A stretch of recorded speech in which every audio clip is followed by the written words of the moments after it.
Recording in progress. All right, good afternoon. Welcome to the Thurston County Board of County Commissioners meeting for Tuesday, July 21st, 2026. It is 2:04 p.m. My name is Ty Mentor. I'm chair of the board. To my right is Vice Chair Commissioner Wayne Fournier, Commissioner Carolina Mejia. To my left is Commissioner Rachel Grant and Commissioner Emily Klaus, participating virtually. County Manager Leonard Hernandez, Assistant County Manager Josh Cummings, Assistant County Manager Jennifer Walker, and the clerk of the board is Amy Davis. We are live streaming this meeting to the Thurston County YouTube channel, and written public comment may be received up to 2 hours in advance of the meeting and distributed to the board. Legislative action may be taken at this meeting. We are calling to order and beginning with the Pledge of Allegiance to be led by Commissioner Mejia. Yeah, if you'll please join me. I pledge allegiance to the flag of the United States of America and to the republic for which it stands, one nation, under God, indivisible, with liberty and justice for all. Thank you. Next, we'll proceed with the land acknowledgement, Mr. Vice Chair. We'd also like to start today with a land acknowledgement. We would like to acknowledge and thank the indigenous Salish peoples whose elders and ancestors have lived on and stewarded the lands and waterways of this county with great care and who continue as sovereign nations today, specifically the Squaxin, Nisqually, and Chehalis people. Truth and acknowledgement are critical to building mutual respect and connection across all barriers of heritage and difference. The purpose of this acknowledgement is to disrupt ongoing erasure of injustices done and to remember history as a stepping stone towards healing. We commit to working together to honor our past and build our future with trust. Thank you. Next, we have approval of agenda. I move to approve the agenda as presented. Second. Motion and second to approve the agenda. Any discussion on the motion? Call for the vote. All in favor, say aye. Aye. Aye. Motion carries. Okay, next we have presentation section. We have a proclamation and a presentation of some awards. Before we do that, I did want to recognize that last week, the Board of County Commissioners, we didn't have a formal board meeting, but we voted and approved a proclamation for Keith Phillips and the Tenino Stone Carvers to recognize their inclusion in the United States Congressional 250th Anniversary Time Capsule. And a Tenino sandstone apple was placed into a time capsule that will be placed underneath the Capitol building. Is that right? Somewhere in the ground in Washington, D.C. until 2276. Okay. And at which point robots and aliens will unveil. I don't see Keith. Is Keith here? Okay. Okay, we thought Mr. Phillips might actually be here, but we did want to recognize and call that to attention. It's something really neat. It was also written about in the newspaper, and I wanted to give Mr. Phillips the floor if he was here. But since he is not, we will move on to our next piece, which is about the Thurston County Fair, and I'm going to pass this to Ellen Massey. Thank you so much, Chair. Good afternoon, Board. Yes, I'd like to present today's proclamation, which is to celebrate the Thurston County Fair. We have some few speakers for you, and I'd like to first invite up Thomasina Cooper.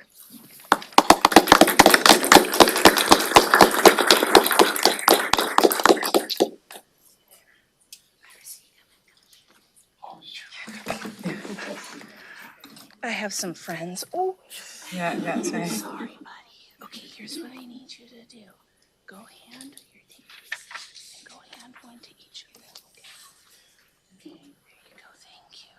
Okay, thanks, guys. Start it there. Start with Commissioner Mejia. It's a little tall for me. Yeah. Thank you, commissioners, for your grace in this moment and understanding the limitations of our young volunteers here. So you are receiving today invitations to our welcoming ceremonies for the fair. We will get to more of that in a few moments, but I wanted to acknowledge and thank you very much for having this proclamation today, and most importantly for all of your work to support the Thurston County Fair. It is a big village to put on a fair, and you can see today we have brought with us some friends, just a little touch point to the fair. We've got chickens and bunnies and guinea pigs, and outside we had a sheep and a goat, so it's a whole menagerie, and that's just a tiny piece. I'm sorry, Thomasina, what was the sheep's name? The sheep is named Big Booty Judy. And if Sorry, you what haven't was that? met her, highly recommend it. She's a sweetheart. Also in attendance today is Kentucky Fried Goat. So Kentucky Fried Goat will be available for purchase at the market sale. More to come on that particular note. So I am here to thank you and represent the fair and all the prism of all the different facets that fair represents in our community. It's a vibrant reflection of all of who we are, and it's really quite incredible. We've got broad talents, colorful quilts, flowers of all types, visual arts. We've got kids making presentations on projects they've worked hard on for a year. It is really a neat thing, our fair. It is a blessing that we have it. And I will tell you, it is very busy. We have got a packed schedule this year. As of yesterday, we had just shy of 4,000 exhibits registered, and we still have open class exhibits coming in. So I expect that we're going to get even more here pretty soon. So as you know, this year we are celebrating America's 250th birthday, and the fair has taken that on with great vigor. We have Colonel Beeks the Eagle, seen here on this little logo, as our mascot this year, inviting you to soar on into the Thurston County Fair. So we have some special exhibits for our 250th birthday. We've got a special exhibit from the Secretary of State Archives Office, all sorts of neat historical things from the state and from our local area. We also will be welcoming the 4-foot Billy Frank Jr. statue, maquette statue, and be able to share more about his work in our community. And we will also have a civic storytelling project where folks are able to come in and share their story about what's important to them about fair, why fair matters. We can use that to help start feeding into our second volume of our fair history book. So we're doing some good stuff. Now, of course, you will also see George Washington roaming the grounds. Pretty impressive. An authentic representation of George Washington roaming the grounds. We've got him coming in. He's going to do some speeches as George. He's going to stroll the grounds and interact. So that's going to be pretty fun. You'll learn some history. Now, we are also happy because this year we are having the elections office return to do our mascot election, and they have got a ballot with 4 mascot names. Have you heard this yet? The mascots names that the kids get to choose from: Mr. Cloppity, Galloping Gertie, Turbo, or Harry Trotter. Time will tell what the kids choose, and the nice thing is it gives them a chance to interact with voting, which we all agree is important. So we are deeply grateful for all of the volunteers and the people who come together to make this event happen. We have got Fair Board members, we've got Fair Foundation members. I'm surrounded here literally by 4-H and FFA members. We have got folks from the North Thurston School District, the Thurston County Youth Market Sale. The partnerships that go into making fair are abundant and endless. So we are thrilled to be able to offer this, and we are thankful to the fair and to the Thurston County Commission for your support of our fair. So I'm going to wrap it up quick, and then I think there's somebody else who might have something to say. We have got fair coming July 30th through August 2nd, 9 days from now. Not that we're freaking out or anything, but opening day is $1 entry with a donation to the Thurston County Food Bank, a longtime partnership that we're very proud of. Of course, on opening day is also our welcoming ceremony, in which you've been invited.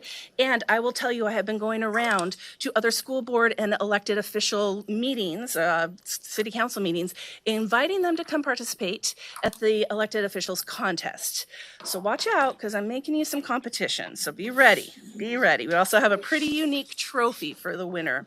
Friday, we have got our Carnival Wristband Day. Buy a $50 wristband, ride for all the hours, 1 p.m. to 10 p.m. And you can also join us for our first annual Kitty Crawl Diaper Dash. So we're going to have kids crawling on the main stage. We'll see who's the fastest one in Thurston County. Prizes, of course, for the winners. Bring your crawler. We have got Saturday as our Commissioner's Pancake Breakfast. Thank you very much for feeding our fair family and our fair goers. It makes a big difference and helps them get the day started off right. Saturday, we also have a special edition of a monument unveiling. This is in partnership with the Historic Commission, acknowledging the history of our own Heritage Hall, which is really cool. We also have all sorts of fun things. We've got fire dancers. We've got people all over the grounds on Stilts, thank you very much. All sorts of activity happening throughout the weekend. And then we have got on Saturday night, of course, our market sale, which is a great place to invest in some local food grown by local families. If you would like more information, you can find it online, thurstoncountyfair.org. I want to thank you again. And before I step away, I believe that my friend here has something she would like to add. Iris, this is Iris and her chicken. I just wanted to say thank you for making the fair possible. I'm really excited to show my chicken apple seed.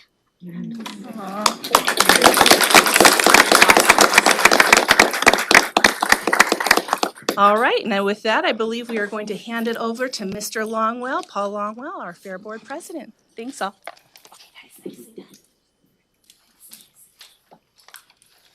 Well, she had a lot to say.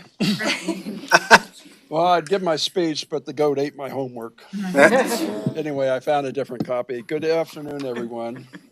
I want to sincerely thank Thurston County Commissioners for their continued support for the fair and the many programs that strengthen our county and the dedication you have to preserve the agriculture heritage and make every events like this possible.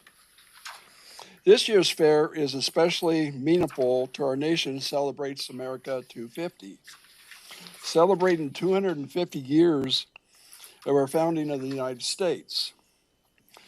As we mark the historical milestone, we honor the generations before us that have built strong communities, serving their neighbors, and creating opportunities for those of us who followed.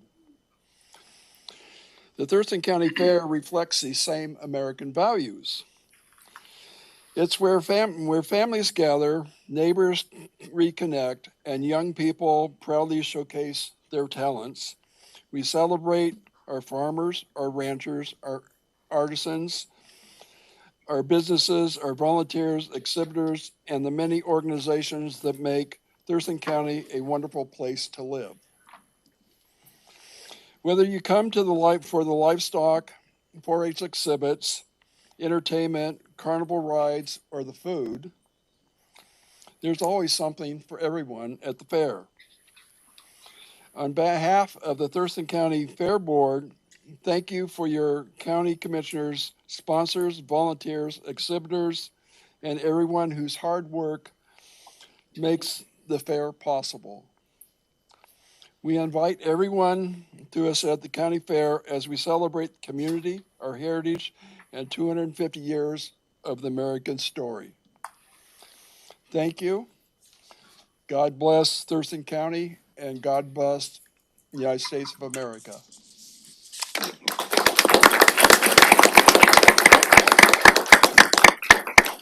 Thank you, Paul. Next, I would like to invite up Kevin Jensen, who is the Agricultural Program Manager here at Thurston County and a lifelong fair participant. Mine is a few years, but that's okay. We'll let it slide. I'm up here again, Wayne. Yeah. Good afternoon, commissioners, members of the public. Thanks for coming out today. My name is Kevin Jensen. I'm the Agriculture Program Manager for Thurston County. And in my spare time, my wife and I run a cattle ranch in South Thurston County. So everything I do involves agriculture, whether it's life at the ranch or life at the county.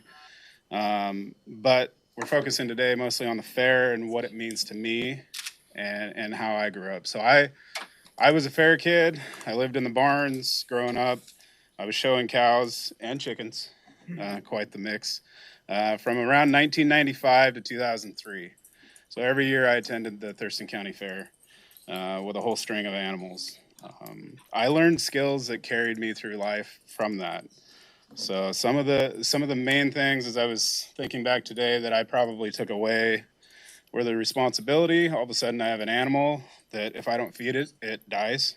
It really teaches a kid clear responsibility around and taking care of this, living thing all of a sudden. Teamwork. So in the barns, in the buildings, you have to work as a team, as a 4-H club, FFA group, cleaning, taking care of the animals. If it's 95 degrees out, they're obviously drinking a lot of water. And then I think the biggest thing that is a takeaway would be the community engagement, because all of a sudden the kid is now the ambassador of the animal, of the project, of the fair, and the public is there looking to them for information on that critter, on the barn, on the facility, the fair as a whole. So it's really cool to watch that shift from, you know, from the parent to the kid, teaching the kid about the fair, to all of a sudden the kid is now portraying this back to the public. So my kids are now showing, we're going into the second year. So I've, you know, I'm kind of recharged on the fair side of things after taking a few years not being in direct contact with the fair, obviously attending, but now that I'm going to be living there in my camper again next week, I have lots of time to think about the fair. An extra bed in the camper for me? No. God dang it. No, I got to draw the line. You have to get your own camper. So, you know, I think of so when I think of agriculture in Thurston County and South Puget Sound, I really think that the future of ag in this area is in the barns at Thurston County Fair. Like, I really think it's that black and white. If we don't keep the fair going, if we don't have the support in the barns and the next generation learning these skills, the responsibility, the teamwork, the community engagement, I really feel like ag is not going to be successful in the future. I really think it's that clear. So, you know, with the work I do at Thurston County, it involves ag preservation, ag viability, all these big words that get thrown around a lot, but kind of, you know, molded within that melting pot of stuff stewing around agriculture is this little floating Thurston County Fair. It's right there. It's part of it. Sometimes it's not in the middle of the discussion when we want to protect farmland and all this stuff. The fair might not be part of it, but it truly is. It's the future of us being able to buy local foods that are produced here in Thurston County. Since Thomasina took on, and I feel like there's kind of a new charge of energy around the fair. Things are happening, conversations are happening. I think we're moving in a good direction. I think in the past there's been, you know, a culmination of things that have happened, you know, where the market sale isn't quite, you know, everyone always compares it to our neighboring market sales at other counties, but I just throw this out to everyone. You know, you go into the Ford dealer to buy a truck. Before you sign the paper, just hold it over their head. Hey, there's a market sale coming up. If you want this $80,000 for a truck, I need to see you at the sale. Like, I highly encourage, and we're all interconnected into all these. Should have told me that 2 weeks ago. I bought a car. See, I'm telling you, you drop the pins in all these places. It's so, you know, to build up the market sale, to build up the fair, it takes everyone. It's not the kids' fault. It's not the parents' fault. It's not the Ford dealer's fault. We're all in this community together, and we start dropping these plugs for the Thurston County Fair, for the Thurston County market sales. It's going to start building this thing back up as a whole. And I think we're on the rise. I think we're steadily heading up, as the guinea pig said. So that's all I have. Thanks, guys.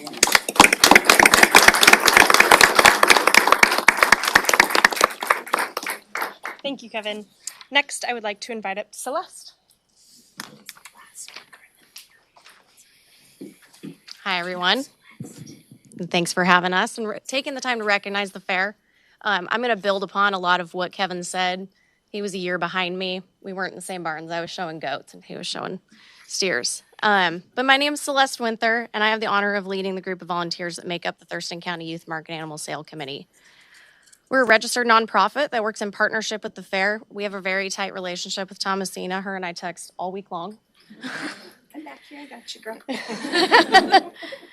We work in partnership with the fair, 4-H, and FFA programs. For 35 years, this organization has facilitated a live auction at the county fair where the 4-H and FFA youth are able to sell their culminating livestock projects to buyers for consumption.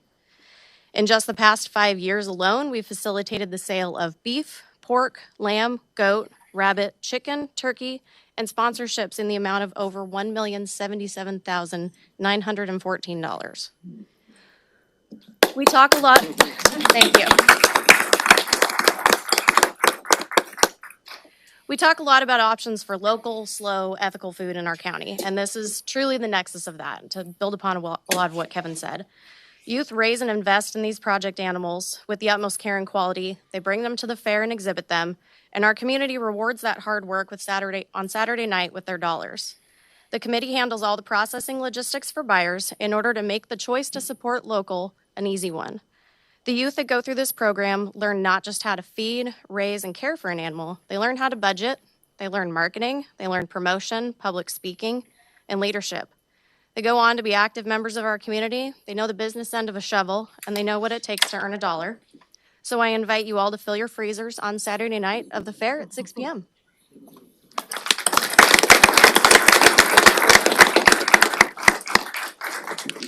Thank you so much, Celeste. So that concludes our speakers. I do want to acknowledge everyone in the room. Thank you all so much. All of our two-legged friends, all of our four-legged friends. We have FFA here, we have 4-H, we have the Fair Foundation, and we have, as everyone's spoken about today, all of the friends and family of the fair. So really appreciate everyone taking the time to come today. I'll turn it back to you, Chair, to read the proclamation. Then I believe we'll turn it over to the County Manager for the next presentation. Thank you. Thank you. Excellent. Okay, Mr. Vice Chair. All right. Before I read the proclamation, I just want to thank all the fair people, the leaders and enthusiasts. This is my daughter's first year getting ready to show a sheep. So yeah, I've gotten to watch her really take that seriously and kind of grow with the sheep and learn how to raise it and take care of it exactly as Kevin was talking about. And I've helped care for its hoof. It had some kind of hoof issue that I've been taking care of the last 2 weeks, which is kind of interesting too. And if you go and you find Potato the sheep, and you take a selfie with Potato and you send it to my Facebook page, we're going to do a contest for the best potato selfie, and I'm going to give $100 to the winner. So everybody look for Potato at the fair. Go and visit all the animals and visit all the kids, but be sure to find Potato. This is a proclamation, Thurston County proclamation for Thurston County Fair, whereas for 155 years, the Thurston County Fair has been a cherished community tradition, bringing together residents from across Thurston County to celebrate our agricultural heritage, local talent, and community spirit. And whereas the fair highlights the important role of agriculture and natural resources in the history and economy of Thurston County while fostering education, stewardship, and appreciation for rural life. And whereas the dedication of volunteers, exhibitors, sponsors, staff, and community partners makes it possible to provide a safe, welcoming, and enriching experience for residents and visitors alike. And whereas the fair strengthens community connections through educational exhibits, entertainment, competitions, cultural activities, and family-friendly events that celebrate the diversity and vitality of Thurston County. And whereas the Thurston County Fair serves as a crucial link between our rich agricultural heritage and our contemporary society, celebrating community agriculture, local artists, thriving businesses, and our youth. And whereas we extend our sincere gratitude to the many partner organizations who helped make the fair happen, including the North Thurston School District Shuttle Bus Program, the Thurston County Youth Animal Market Sale, 4-H and FFA programs, and many others, all of which are a testament to their commitment to community. Whereas this year's mascot, Colonel Beeks, hopes you will soar into the fair and invites all to partake in the festivities. And now therefore be it resolved that the Board of Thurston County Commissioners hereby proclaims July 30th, 2026 through August 2nd, 2026 as the official Thurston County Fair. All residents are encouraged to recognize the Thurston County Fair as an invaluable community asset and participate in its enduring legacy, adopted this 21st day of July 2026 by the Board of County Commissioners.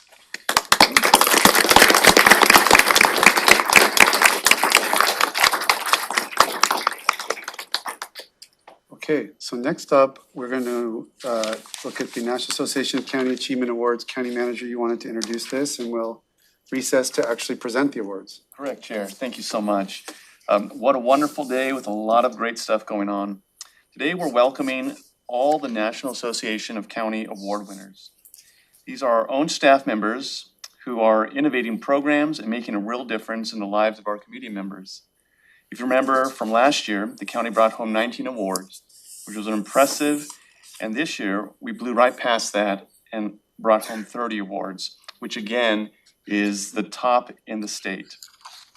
8 of those are from Public Health and Social Services Department. In several cases, Public Health and Social Services worked across offices and departments. NACO is the only national organization representing county governments in the United States that awards honor outstanding achievements in county government programs that increase government efficiency and serve as a model for counties nationwide.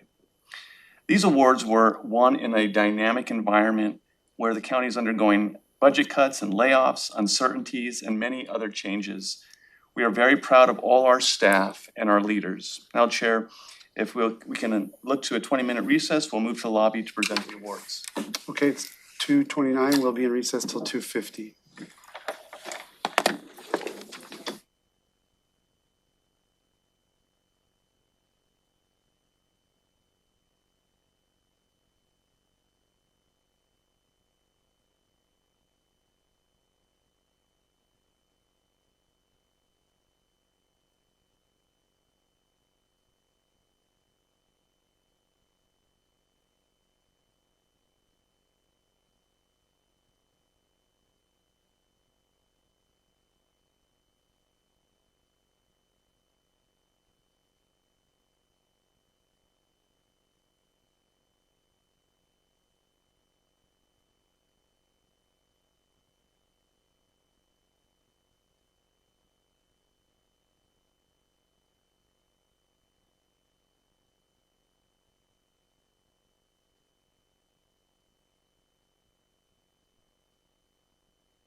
Progress. It's 2:53. We're back in session after the recess for presentation of NACO Achievement Awards. And I had earlier highlighted a proclamation we did last week for Keith Phillips, and he is present. And I just wanted to give him the floor. A couple of minutes would be just fine. That's what we come on up to the podium, and we would love to have you address the board. Well, I thank you for all the, hello? Yep, you're good. Pardon? You're good. Oh, okay. I thank you all for the proclamation. Wonderful. Over the top proclamation for my work and for the group that we're establishing in Tenino to continue the legacy, a historical legacy in this area for Tenino sandstone and for architectural restoration, both in Tenino and Wilkeson sandstone. The Capitol building is Wilkeson sandstone that comes from Wilkeson up by Enumclaw, and then of course the old Capitol building downtown is Chuckanut from Bellingham, and the building behind the old Capitol is Tenino. But we're continuing. Dan Miller has taken over from me, and what can I say? I say thank you very much. Thank you. Thank you, Keith. Thank you for coming, Keith. I know I speak for the board. We're very proud of the work you do, and we're very proud of the history that you've outlined. And it's something that we always want to take the opportunity to highlight when we get the chance. So thank you for being here. Thank you. Okay. So next up is public comment related to agenda items. I do have a list here. I'm going to go through this list. We do have public comment related to general items toward the tail end of the meeting. If you have a time constraint that doesn't allow you to stay till the end, you can come forward. When I get done with the folks who signed up, just raise your hand. But we do like to keep that structure if at all possible. So first up, let me give the advisements. Thurston County Commissioner welcomes comments from the public. There are guidelines governing such comments to ensure they're appropriate. When you're called, introduce yourself and the area of the county in which you reside. For this period, state the agenda item or topic you're speaking to. Address the board, not audience or staff. Silence your cell phones. Board does not directly respond to public comment, but the county manager may follow up with specific items as needed. Speakers will have 3 minutes to address the board. You may not donate speaking time to other speakers. Please be respectful. Board reserves the right to restrict a person's opportunity for good cause. No comments that are lewd, offensive, inflammatory, hateful, defamatory, or discriminatory in nature. No comments that are commercial in nature, such as promotion of a for-profit business. Withhold remarks about pending land use permits or similar matters that could eventually come before the board on appeal. No electioneering comments. And finally, all written material provided to the county may be considered public record and subject to public release upon request pursuant to the Public Records Act. So with those advisements, first up is Bonnie Peterson with John Pettit on deck. Hello, Commissioners. Good afternoon, and County Managers. I am Bonnie Peterson, and I am taking the day off so that I can speak here freely to the Commissioners and the Managers. And it's on behalf of our Child Death Review and FEMA meetings that we have the review. And I have been involved with Child Death Review for at least 10 years, and has this whole program has just evolved into such a very good program, and that I'm very proud that it really works. And it's been, to my knowledge, that it's on holding. There's no decision made, but the person that was running the program is now off the program and is now going to fill in my position because I'm retiring at the end of the month. And I've been at the health department for 47 years, working with families that are low income and children with special health care needs. And then doing this child death review. But I really feel that it's important that we continue this work. This work is giving us an insight to what's happening in our community, what's happening to are women that are losing their fetus. And so we're looking at statistics and data on that. And then we're also looking at then infants and child deaths. And I have statistics on that. The rate of infant deaths in Thurston County for 2024 was 5.02 per thousand, and King County was 3.67, and Snohomish was 2.95, and Pierce County was almost similar to us, but look at the bigger county, it was 5.05. So we're really having a problem with having a higher level of infant deaths. And then when we look at fetal deaths for 2024, we're looking at 4.68 out of the births, which was almost 3,000. But then if you look at King counties, it was lower, 4.28. And Spokane, which is a bigger area, more populated, was 4.6. So 4.16. And Snohomish was 3.86. So we're in that ballpark of having higher levels of fetal deaths. So that's why then we got together and decided that this was something that needed to be addressed and looked at on prevention. So we've done a lot of different programs to try to look at and looking at what we can do to prevent these deaths. And one of them was that we got the Count to Kicks program. So this is women who, if they do that in their last trimester, they can see if the babies are getting and having some problems and can get in right away to the doctor to prevent any type of deaths for fetal death. And then there's also we got funding for child abuse and prevention. We also had one case where the child had died and the doctor, we reviewed that and saw that he could change practices. I mean, he needed to change some practices. So out of that, he did. And so now that's going to be a prevention that other children probably won't die, but the baby just died of malnutrition. And yet now he's really changed about how he practices these children. We also had, let's see, what other interventions? I have them all written in my. I need you to wrap up, but you can provide any stats or materials to the board. Yeah, but I just want to get you the important stuff that out of this work, we've had the Blue Band Initiative for preeclampsia, the Pack and Play program for partnership for the first responders. We developed a suicide advisory board for the schools and providers and care providers. The one thing that I noticed that we do when we do these reviews, that we have people that come together that never do talk to each other, like a medical examiner to a detective. And out of there, they come up with better solutions to deal with these deaths or deal with the family. So I think it's real important that we have this opportunity, that we do this quarterly, not just once a year, but quarterly, to really address these issues and to work at like preventions. But we've done a lot more. I put it in that sheet that I sent to you. But the QPR was one of the things that came out of that, where you look at prevention of suicide even. So, and that's this state, that's countywide that we have that program.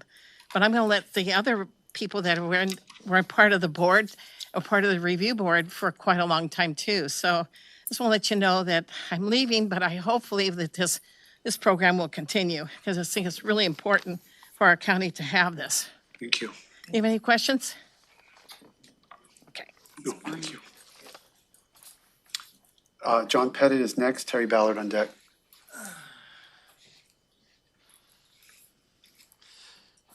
Good afternoon, Commissioners. I'm John Pettit from Rich Road area. I see in the agenda, I believe it's item number 6, is that there's an intent to move forward with the purchase of a $2.5 million building located on leased property. Well, some of you would know that after 50 years of myself being in real estate, I find that having reviewed the purchase and sale agreement to begin with, it specifically states that the title will process through a statutory warranty deed. You will not get a statutory warranty deed. That is a false thing. I can't imagine people doing something of this significance and not understanding. This is a leasehold estate. It's not a fee simple estate. They don't have a right to give you a deed to property that they don't own. So that's the first error. The next error that I see is in terms of how did you decide that $2.5 million is a figure that's appropriate for this particular building? The assessor's office made a determination that the entire building portion and improvements is $1.5 million. Anybody on the outside would typically wonder who's getting the payoffs. Was there a appraisal done according to this county code 5.64, which is an MAI appraisal by an independent source? And I say independent because you can't use your own real estate guy that's going to receive a benefit, a financial benefit by closing a deal, to ask him, is that a good value? You aren't stupid people. You may not be informed about real estate and principles, but you clearly know when somebody's paying $1 million more for a potential $1.5 million property, it gives the highlight of a probability of corruption. Do you want to be looked at as being potentially corrupt? I don't think so. This sale needs to be put on hold until you answer some questions. I'd like to hear today about where is the actual hard independent appraisal that ever occurred? Or did you just agree to the value because some staff told you, well, that's okay? It's not okay. Your whole purpose is, in fact, to protect the funds of the public. And if you want to be able to see the value, it's all on here on the assessor sheets, noted as being a leased property, separation. If you want to see the fact that you've been paying $22,000 a month for the lease of that property currently, and I will wrap up shortly, but the fact of the matter is that through this process of using bond money you're paying 5% interest on, plus you're going to do maintenance, plus you're going to do an $8,000 a month land lease payment, you're going to be over $30,000 for something you're paying $22,000 for now. You need to get a grip on, well, either someone's giving you bad information to fill their own pocket, or you need to get a grip on people that are actually going to give you some good advice. Thank you. Thank you, Terry Ballard. Melanie Ravaglia on deck.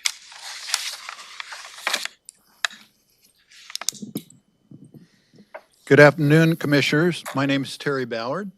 I'm a previous veteran of 35 years total service and 29 years towards an active duty retirement in the U.S. Army. I currently live in unincorporated county, Tanglewood. I have a couple challenges with your consent agenda. On number 3, the Lake District keeps on paying for everything. Why does the Lake District keep on paying for that when Lake Lawrence belongs to the state?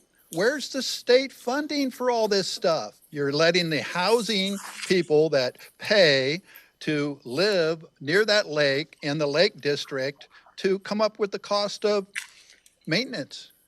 Why isn't the state? I know they ran out of money. That's not an excuse. They own it. Okay. Item number 8, appointment of the Veterans Advisory Board. I know John O'Callahan.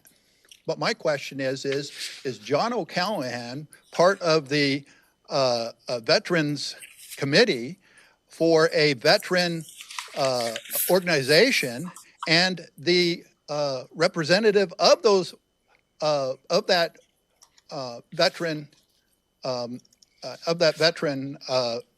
determination, and is he bringing the information back to them as their representative per your own ordinance? Of course, they're not. They're just a veteran. They're just a veteran, a paying veteran, and I have like 4 of those in my pocket right now. The voucher list. Where's the transparency of your voucher listing, and where's the transparency of your financials, which both are offline? Okay, where's the transparency of that? We don't know what you're spending, when you're spending. We have no idea. As far as item number, excuse me, next page. As far as item number 7 of your agenda, the capital facility plan. Capital facility plans are very concerning to me because you don't have one to pay for this building. You don't have one to pay for the new court building. You never had one to pay for the sheriff's building, which is outside the county seat, and he's supposed to be located in the courthouse as per the revised Code of Washington State. And you're not even in the county seat of government. This part of the property was annexed to the city of Olympia in 1964. Widening of Olympia does not widen your county seat, and that's a violation of the Washington State Constitution, Article 11, Section 2. You can't follow your own rules. You can't follow the rules that you put on the codes. You can't follow anything, and it's impacting us, the people. Thank you. Melanie Rabaglia with Shelley Willis on deck. Greetings to you all. For the record, my name is Melanie Rabaglia, residing here in the great state of Washington, working for a living here and for the great county of Thurston. Today I'm here for a few reasons, and one is actually on the agenda. Amazing procession of the species. I want to thank you all commissioners. I want to thank the county managers, specifically Joshua, because I've heard this.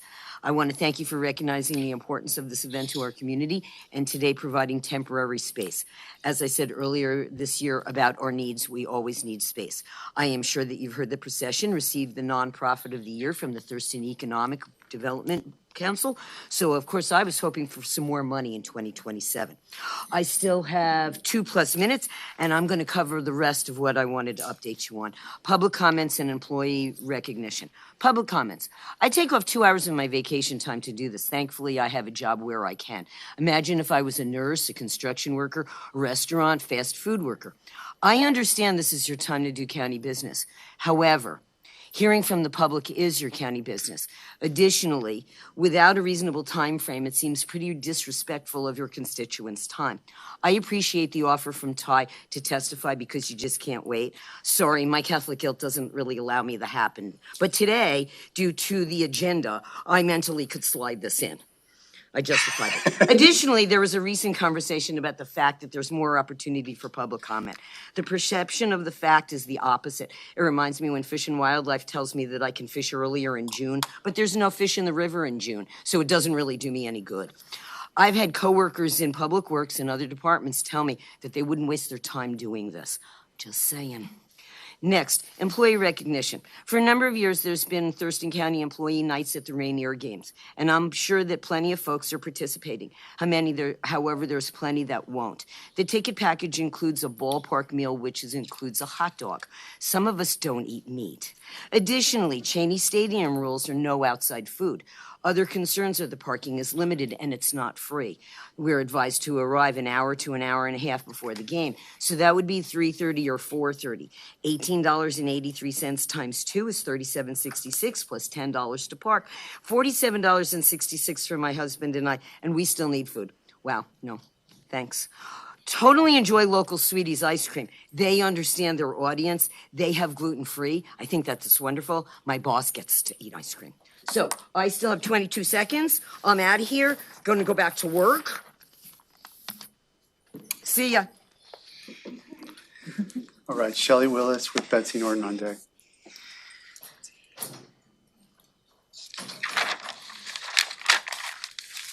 Thank you. Shelley Willis, rural Thurston County, Woodard Bay area. Good afternoon, commissioners and county managers. My name is Shelley Willis, Executive Director of Family Education and Support Services, and I'm here today to ask you for your continued support of the Thurston County Child Death Review process and to encourage continuation of regular quarterly reviews. Every child fatality is a profound tragedy, but these reviews serve a critical purpose. They help us identify patterns, learn from difficult circumstances, and implement prevention strategies that save lives. The recommendations from our local child death review have led to meaningful community improvements as mentioned before, suicide prevention training, safe sleep initiatives, and gun safety education. It has also promoted stronger coordination among healthcare providers, law enforcement, child welfare, and community partners. I understand the county is facing significant budget challenges. However, prevention depends on timely information and timely action. Annual reviews simply do not provide responsiveness needed to identify emerging issues and mobilize community solutions. Quarterly reviews allow us to recognize patterns sooner, coordinate across systems, and take prevention action before additional children are harmed.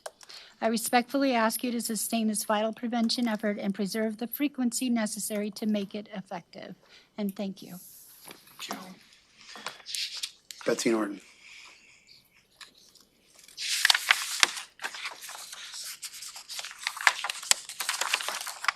Hi, Commissioners.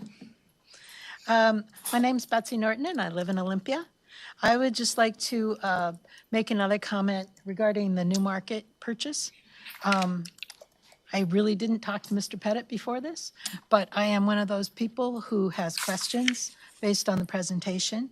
So I just have two questions related to increasing transparency, so we all understand how this works. I do not know in detail commercial real estate agreements.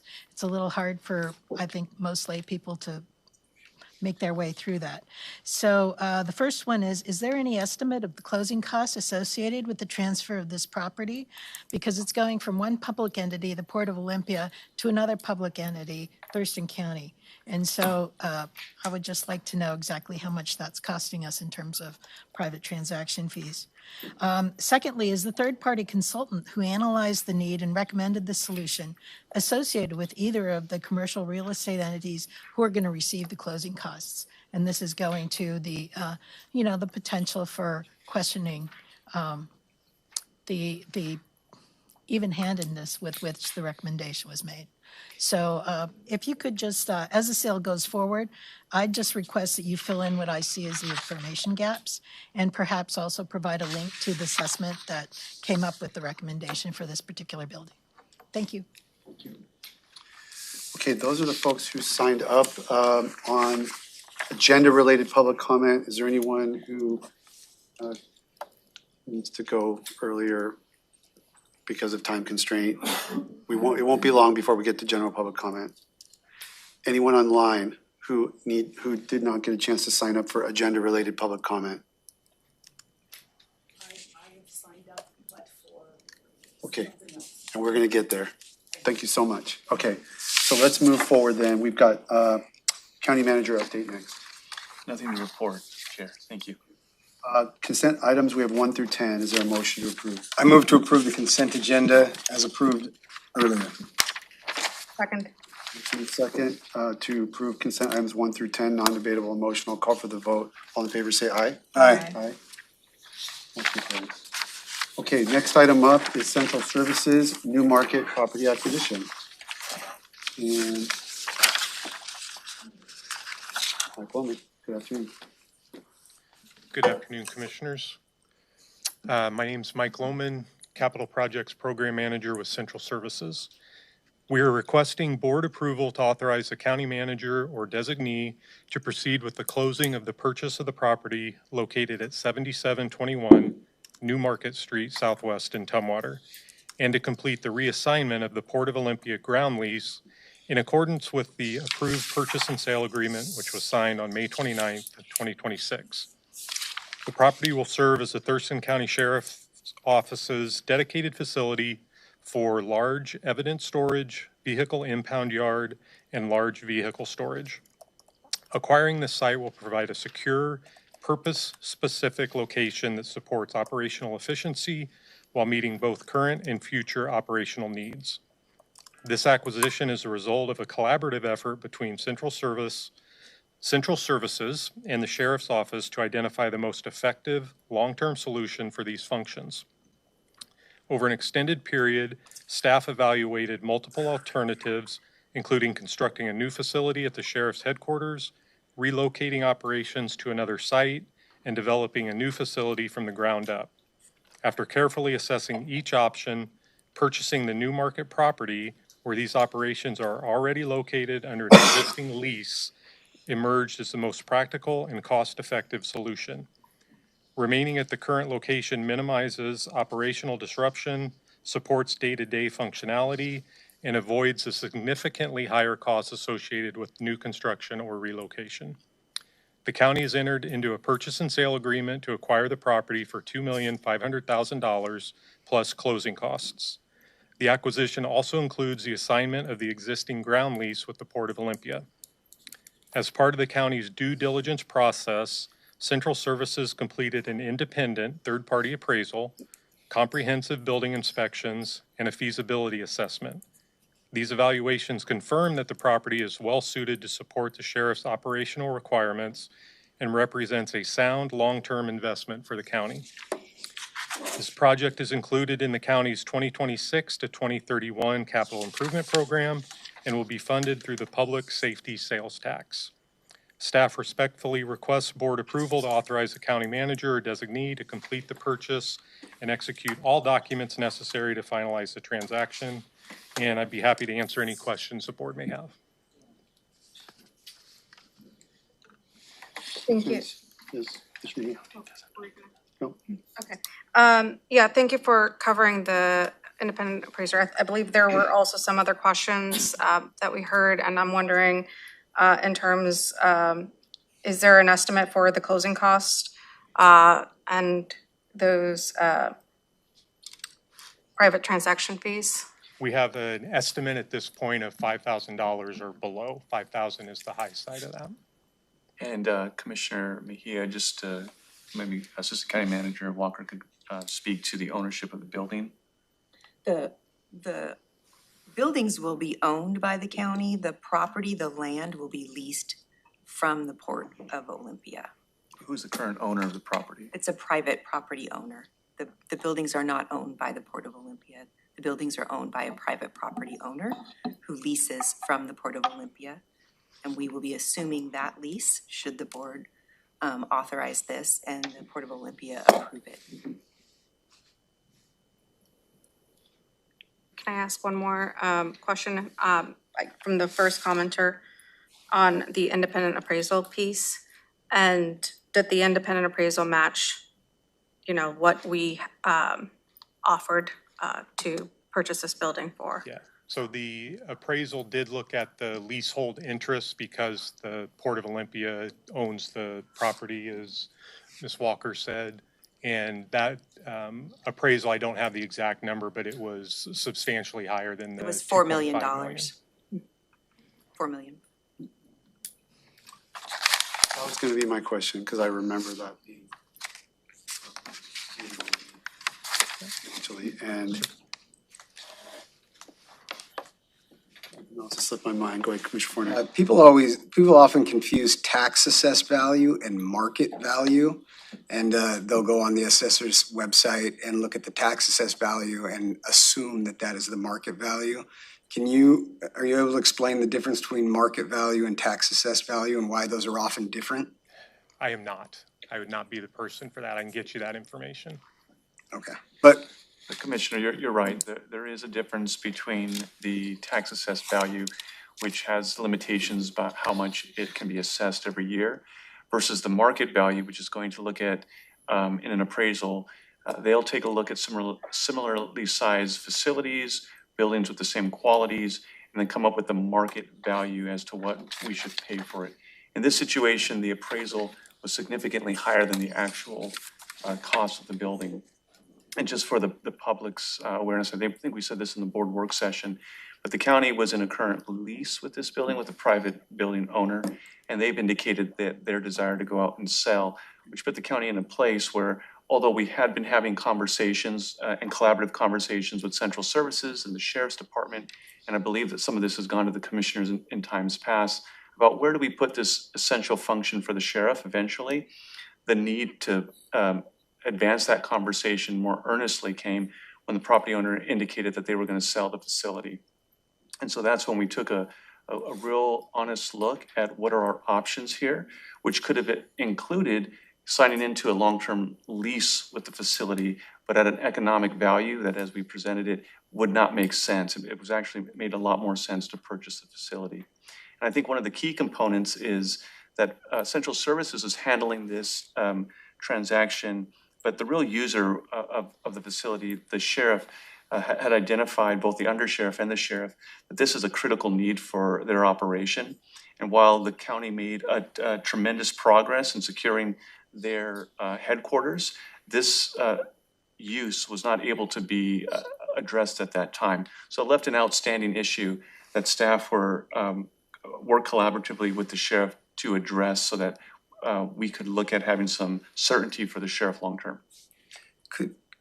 Could we invite the sheriff or undersheriff to come up and explain what the use of this building is for and why it's critical? I just saw the sheriff give us a smiling nod, so he's on his way up to the podium. Thank you, County Manager. Well, he's coming up. I just want to say that I appreciate people coming and asking questions, because we've had a lot of work sessions, but they have to happen in executive session for the most part, because we're talking about negotiation values and our assessment of value, and those are all covered by executive session, so it doesn't create the kind of transparency for the public that you'd like in other contexts. So I appreciate the questions and our ability to address them here before we take action. You wouldn't want to go out and purchase a house and have the other person's real estate agent know what you and your house, your fellow homeowner, your real estate agent were talking about. That would only cost us more taxpayer money if we were to do things, do business that way. Sheriff, welcome. Yeah. Good afternoon, Chair and members of the board.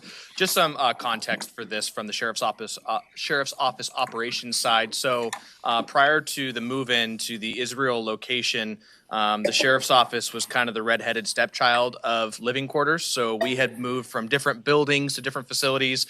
And then over the last decade, at least since I've worked here at the Sheriff's Office, our patrol deputies and narcotics task force detectives worked at the Newmarket building, which is the one that is before you today.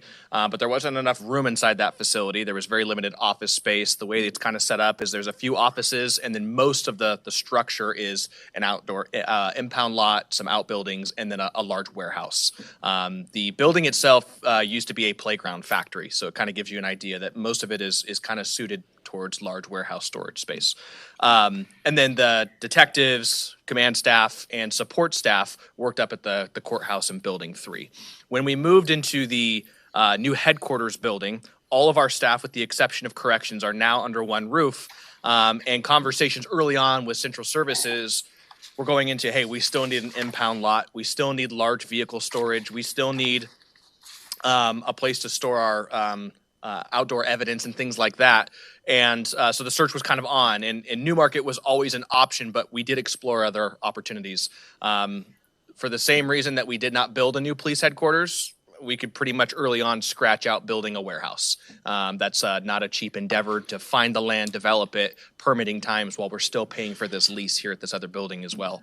And then additionally, one of my initial proposals was the potential of maybe building a pole barn type warehouse at the new facility. But based on the needs for a certain number of parking spaces, and the building is large at our new headquarters, but the property is not. I believe the property is 2 acres, roughly somewhere in there, 2 to 4 acres, maybe 4 acres. And there's just not enough room to go build, a large warehouse at that property that we purchased.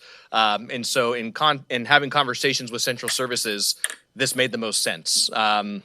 As we were going through this process, I was kind of also saying to myself, like, 2.5 million seems like it's a little on the low end for what we've always had conversations about when it was time to think about purchasing this building. We were always thinking more closer to the $3 to $4 million range. So with that being said, what the future need is for this building is exactly what's already in it. So right now, there is going to be some vacant office space, which we've had some conversations about what that would be utilized for. I think there's some revenue opportunities for the county in the future.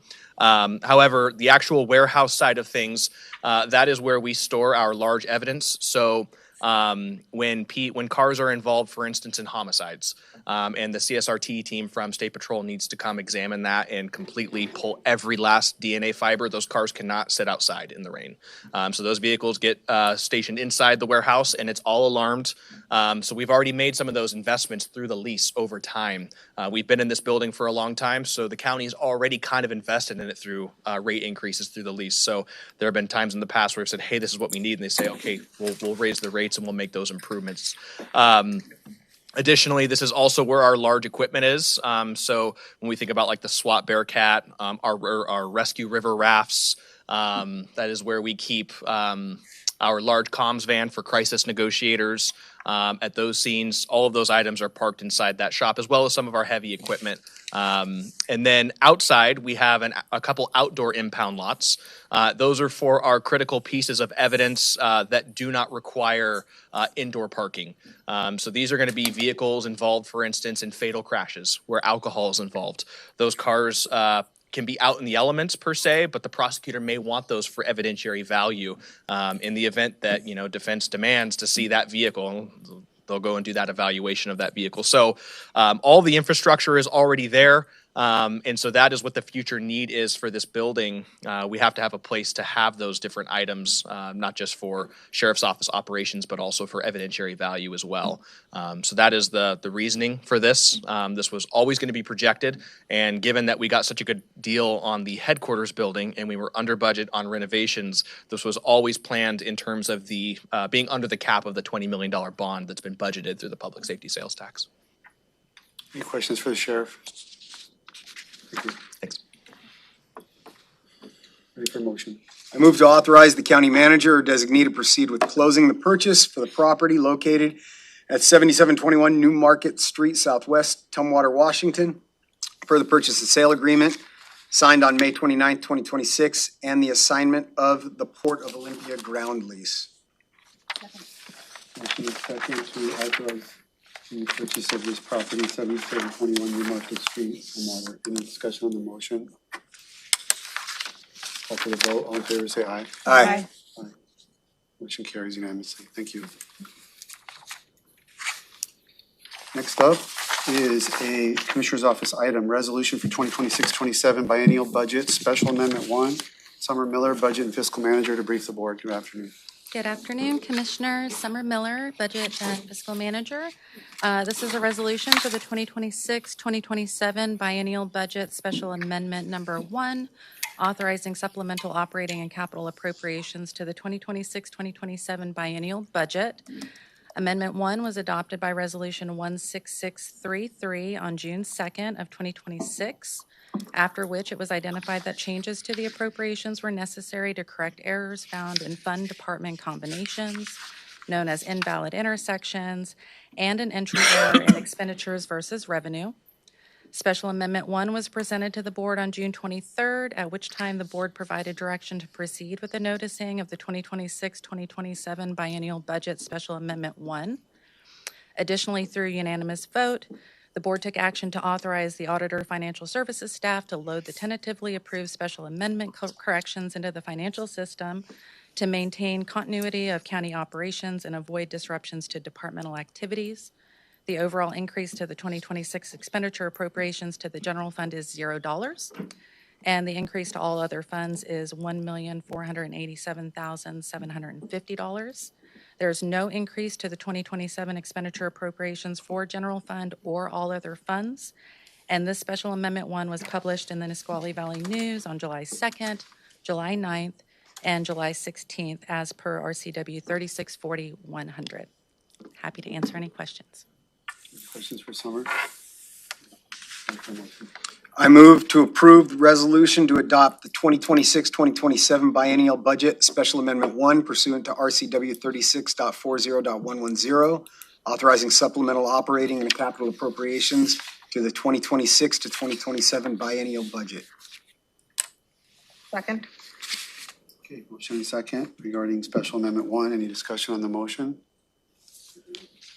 Call for the vote. All in favor, say aye. Aye. Aye. Motion carries. Thank you. Next up, we have 3 items from Public Health and Social Services. First is Developmental Disabilities Administration County Program Agreement.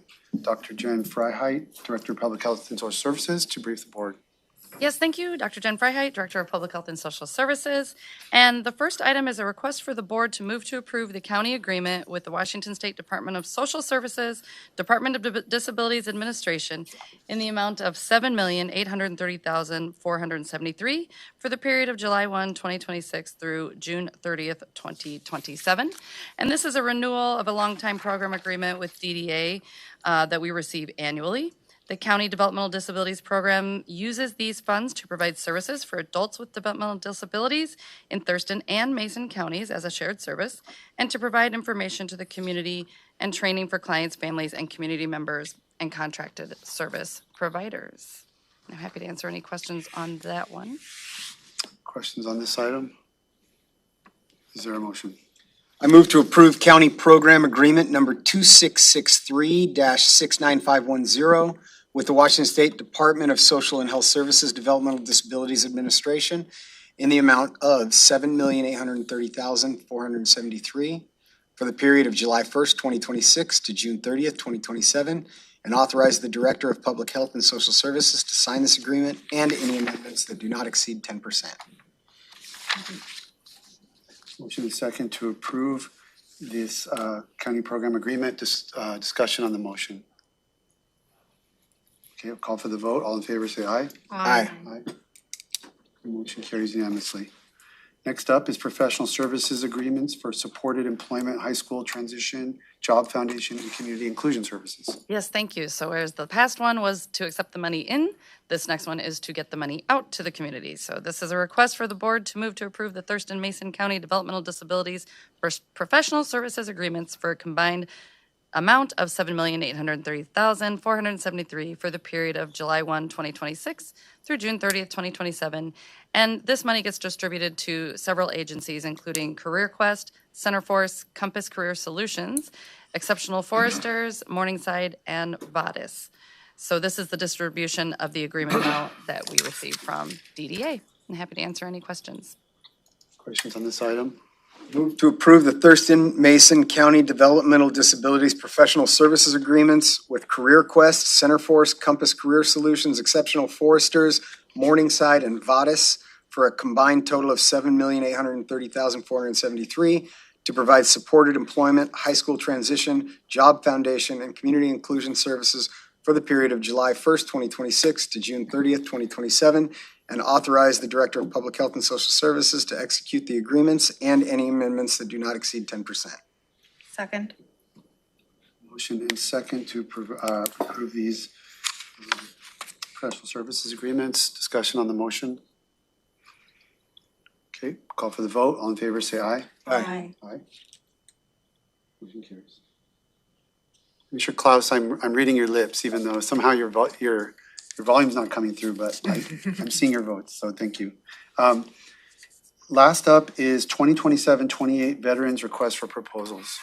Yes, thank you. This is for the Veterans Assistance Program. We're seeking new proposals that will start on January 1st, 2027 for the Veteran Project Grant, offering up funding for $1 million over a 2-year period. So that's $500,000 for each of the 2 years. These funds would support projects specifically focused on direct services for in-need veterans and their families. And this project began last January 2026, providing 1-year funding. And I just wanted to call out some of the very good points that have come out so far, and we're only 6 months into that program, is that we have 25% more rides provided by the Lacey Veterans Service Hub as compared to the same time period this year before. Thurston County Food Bank has developed partnerships with rural area organizations to increase awareness of local food pantries and the VAP. And Rebuilding Together Thurston County has assisted with roof replacements, repairs, HVAC, and deck repairs to improve safety for our county veterans. So it's already a very successful program, and we're excited to bring it back again next year. Happy to answer any questions. Where can folks find more information about how to make proposals? We will have that posted to our website, and we'll make that available through several media channels. Okay. Any other questions? Okay, ready for a motion. Move to authorize Public Health and Social Services to issue a request for proposals for the 2027-2028 Veterans Assistance Program Veterans Project Grant. Second. Okay, motion and second to authorize the request for proposals. Discussion on the motion. Commissioner Klaus. Can you hear me now? Yes. All right, thank you. Okay, then call for the vote. All in favor, say aye. Aye. Aye. Aye. Motion carries. Thank you. All right. Now we're up to public comment related to general matters. The same, I think everyone was here, so I won't redo the advisements. First up is Bo Foster with Scott Hanauer on deck.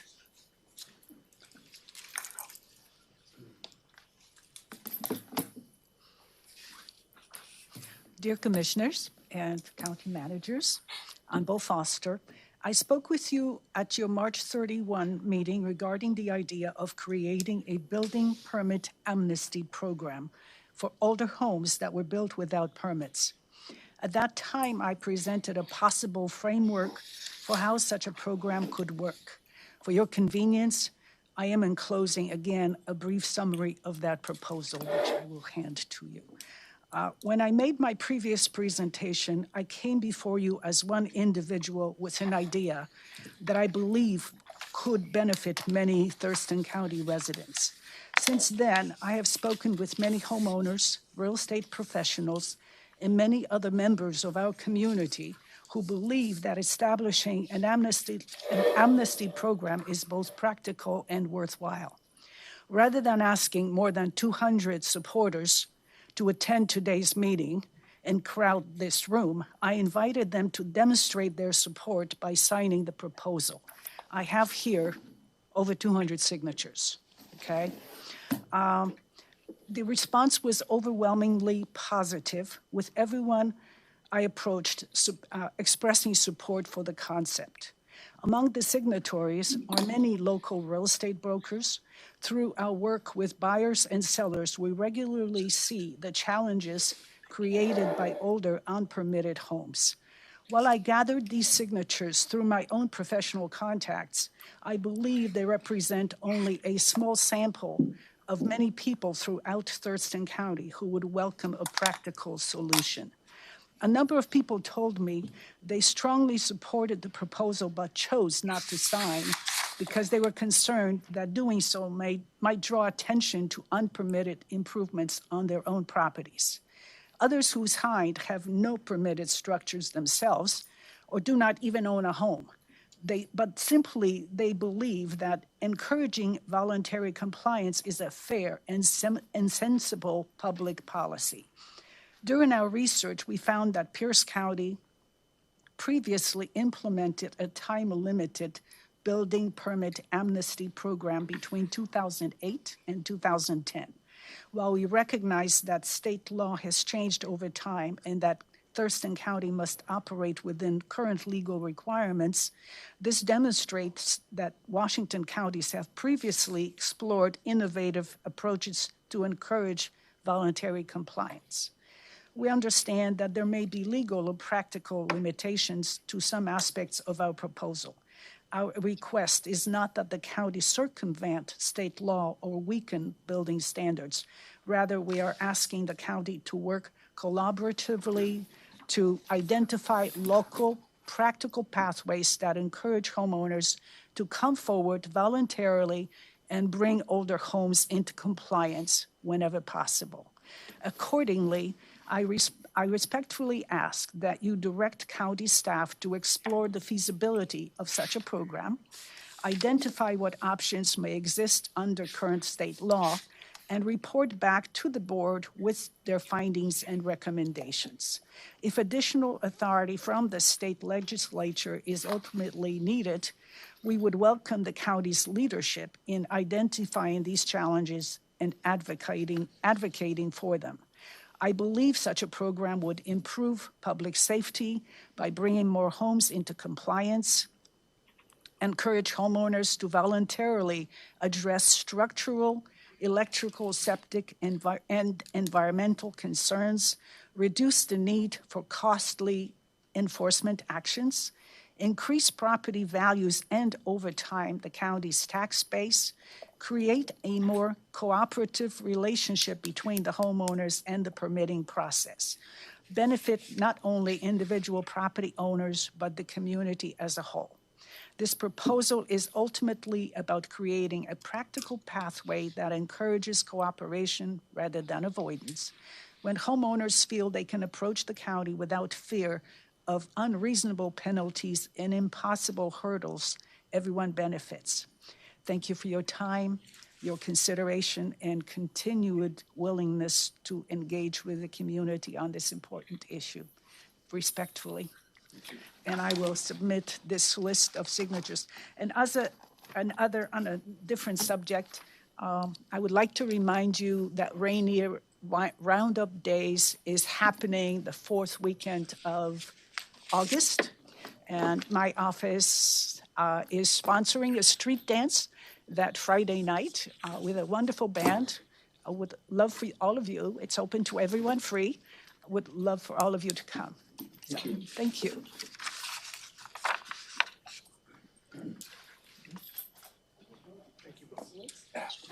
Thank you.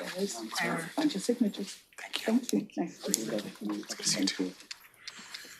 Mr. Hanauer, you've got 3 minutes. Mr. Chair. Yeah. Just County Manager, would it be okay if, after Ms. Foster and I met like 6 months ago, Ashley and CPED and she did a bunch of research into this request, and Ashley and I spoke about it extensively. If there's time in the next few weeks, maybe Ashley could come and speak to the board at one of our work sessions on this topic, because she is very knowledgeable on it. After I met with Ms. Foster, she did a bunch of research, so it wouldn't be much to ask to have a quick presentation. Summary, I'd like to hear that. Yeah. Yeah. Yep, happy to connect with Ashley and see what research she's done. Thank you. And we'll be sure to do it where it's televised or whatever, and you'll be able to watch it on YouTube and hear what staff have to say. Thank you. Really appreciate you guys. I did look into it after we met. Yes. Thank you. Mr. Hanauer, you're up. Henry Valls is on deck. Go ahead. Thank you. Good afternoon. My name is Scott Hanauer, and I'm respectfully encouraging you to restore funding for the Thurston County Child Fatality Review Team. The Child Fatality Review Team has played a critical role over the last year and a half or 2 years in improving how children, families, youth access behavioral health services in our region. I serve as a member of the Thurston County, Thurston Mason Regional Kids Mental Health Network. Our task force, the Kids Mental Health Task Force, collaborates closely with the county's Child Fatality Review Team to share data, identify needs, implement research-supported and evidence-based strategies that strengthen families in our community, in our region. Our partnership is grounded in data and collaboration.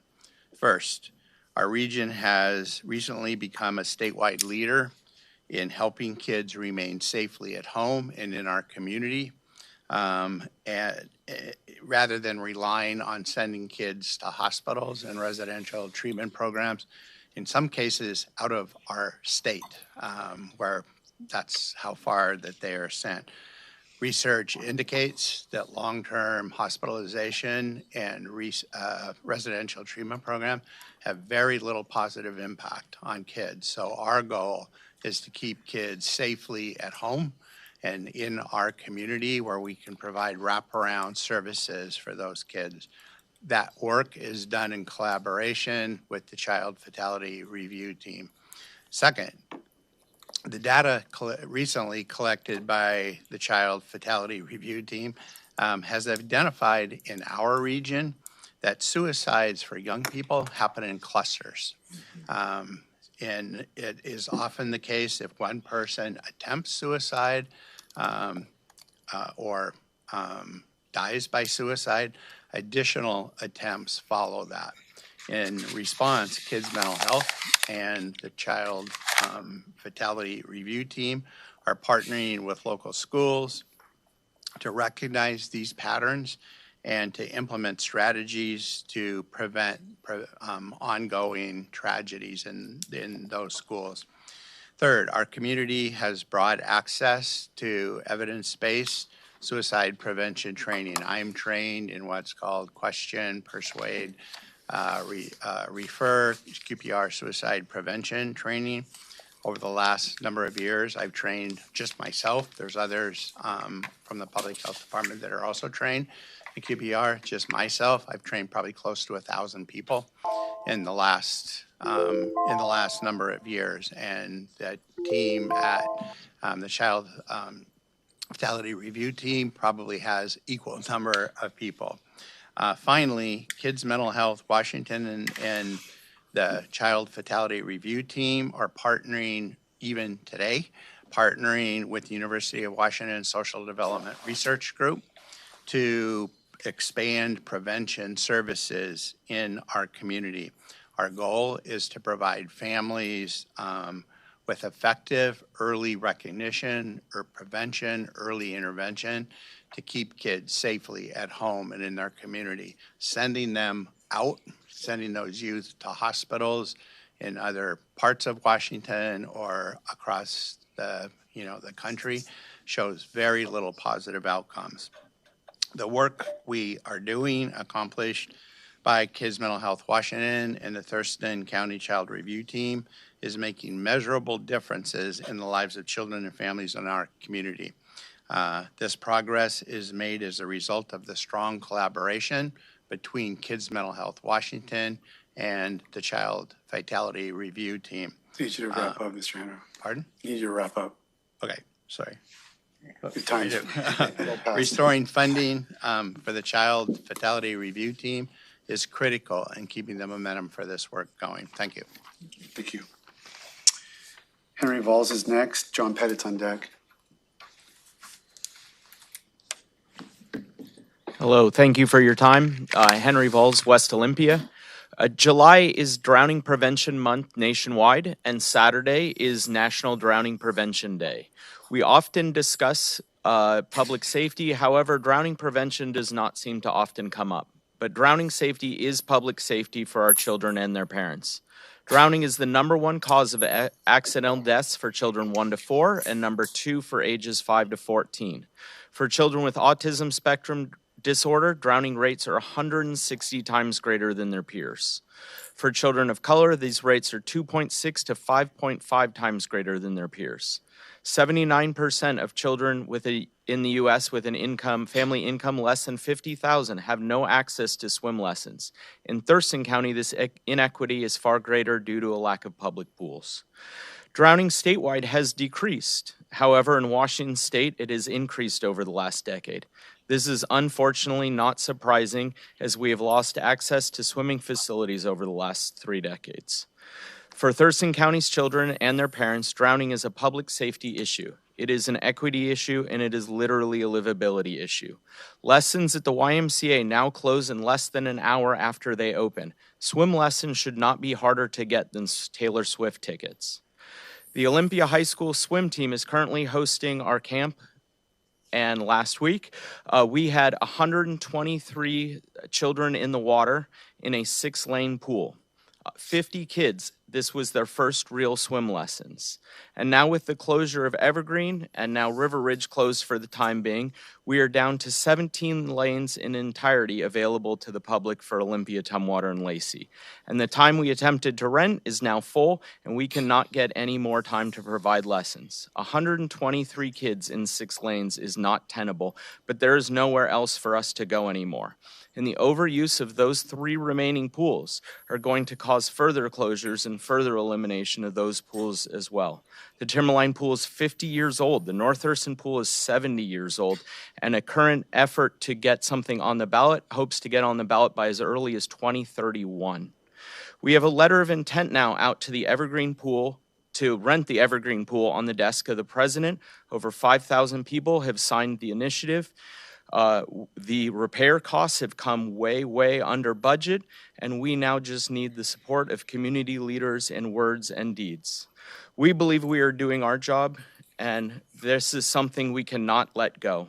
We ask the county to include in its safety plans drowning prevention, and in its budget, a comparison of aquatics access relative to its peers, state and nationwide. Thank you very much for your time.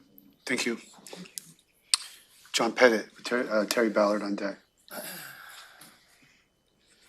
Good afternoon, John Pettit from Rich Road. Well, I do appreciate some of the information given because clearly the county manager has now suggested that an appraisal was done. Of course, appraisal without being to the county standards per county code isn't really an appraisal. It's a lie about getting an appraisal done properly.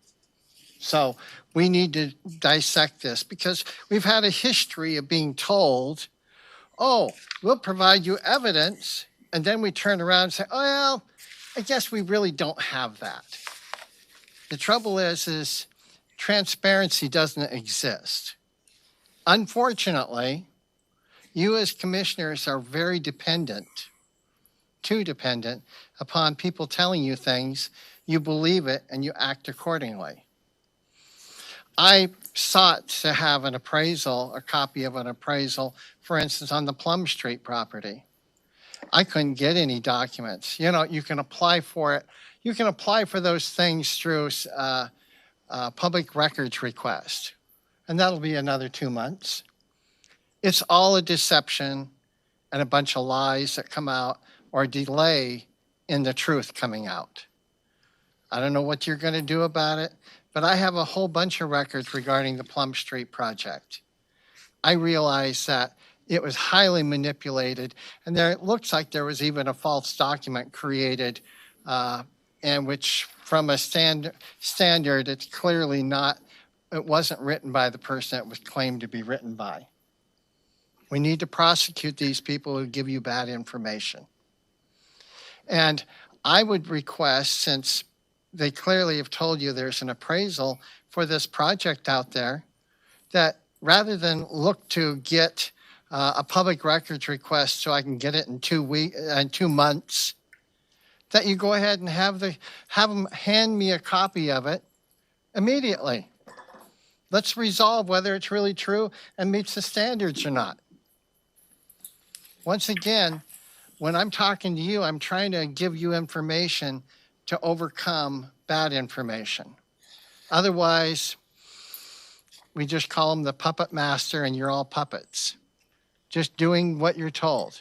You know, I can train chickens to do things too. The bottom line is we always come up here, oh, well, we all agree, we all this, we all that. It's based upon what you're told and the information you're told. It's not based upon you looking into the records yourself and having those questions answered. If we want to find the truth, show me. Don't tell me, show me. Otherwise, it's just another attempt to persuade. So I do hope that things can get better and more honest and transparent. After all, it says right there, right? Protection with transparency and accountability, of which right now, Thurston County has none. Mr. Ballard, and then Betsy Norton.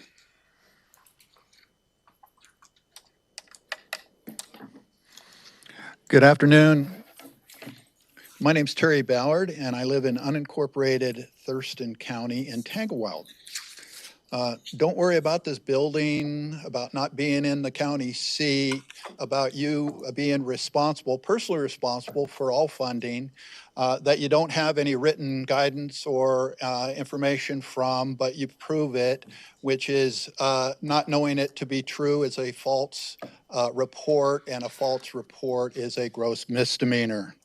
Anyway, to carry on, I have produced this document with all the revised codes of Washington State, Attorney General opinion, everything that you can ever imagine about this building not being in the county seat and a violation of the Open Public Meeting Act for you making decisions outside the county seat, about meetings that are done in Zoom, okay, where a firefighter's on a fire call and he's zooming into this meeting while he's on a fire call on his phone. Really, that's really and I put this to the Committee on Constitutional Amendments and the Local Government Committee. And I provided it also to every legislator, every state legislator that belongs to Thurston County. Okay? So something has to happen here. Okay? And it's gone so long that you can't get out of it. You can't. Okay? And to further this quagmire that you call an agenda, unincorporated road funds are not used for buildings and structures that aren't in unincorporated Thurston County. Okay? That's another problem. The Lake District, of course, I already discussed that.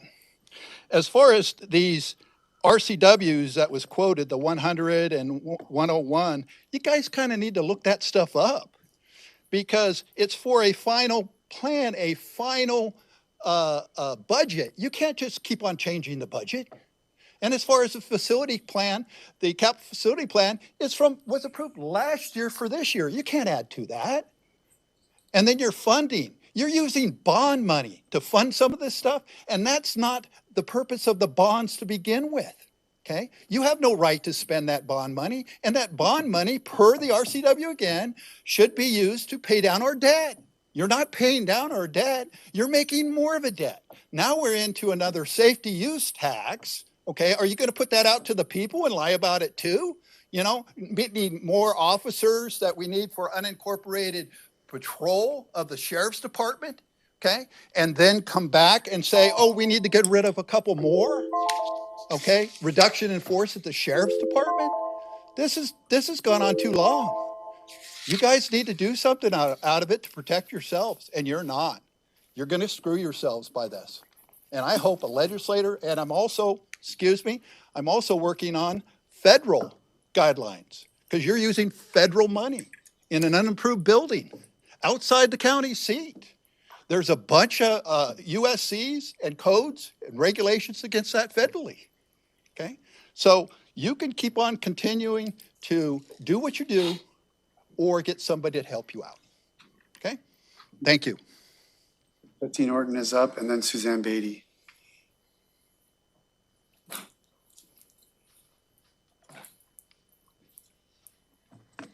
Hi, Commissioners. My name is Betsy Norton. I live in Olympia, and I am here representing the South Sound Bird Alliance. I am co-chair of the Conservation Committee. The South Sound Bird Alliance is a 1,200-member chapter of the National Audubon Society with a regional scope of Thurston, Lewis, and Mason counties.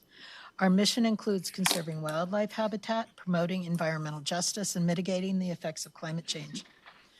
This comments in response to a business meeting item from Chair Menser last week regarding a grant which would enable the county to take action to protect mature, structurally complex forest land in Capitol Forest. We would just like to thank Chair Menser and the rest of the BOCC for your advocacy on behalf of conserving mature, complex forests and saving them from timber harvest.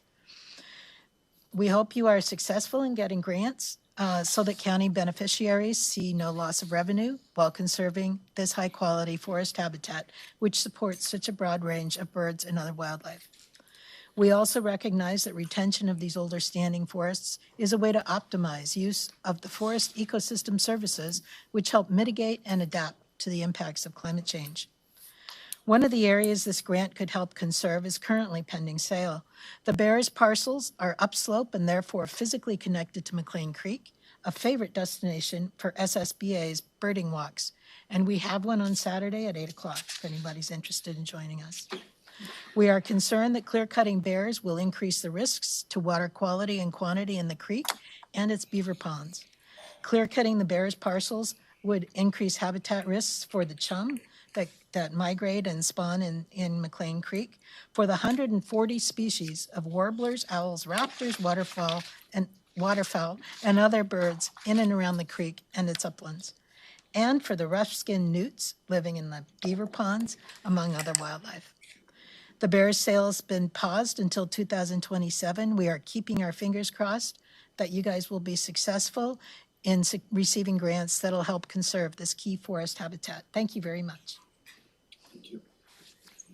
Suzanne Beatty, and then I'll call for anyone online.